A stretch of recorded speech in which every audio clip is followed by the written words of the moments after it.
Hi everyone, it's Maundy Thursday today. I didn't actually know what Maundy meant, so I actually looked it up, and apparently it's Latin.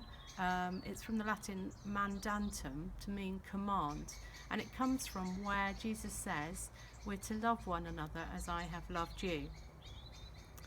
I became a Christian nearly 40 years ago now, and I became a Christian actually on Easter Sunday. And before I became a Christian, I was encouraged to read John's Gospel. Many of you will have read it, and I want to read a bit from it first of all. So it's from John chapter 1, verses 1 to 5. In the beginning was the Word, and the Word was with God, and the Word was God. He was with God in the beginning. Through him all things were made. Without him nothing was made that has been made. In him was life, and that life was the light of all mankind. The light shines in the darkness, and the darkness has not overcome it. In John's Gospel, a quarter of the whole book is dedicated to 5 chapters on what happened on Maundy Thursday evening.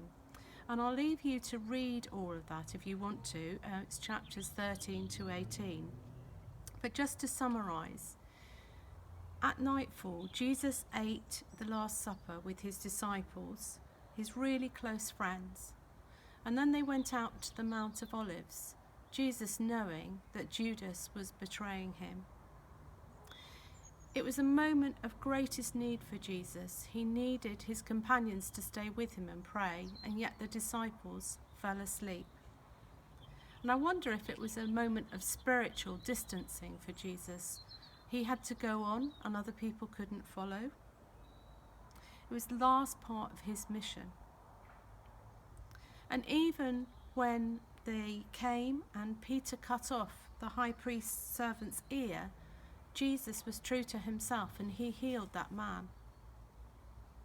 John and Peter followed Jesus to the courtyard of Ananias and Caiaphas, but they couldn't remain with him, and Peter betrayed him, and the cock crowed.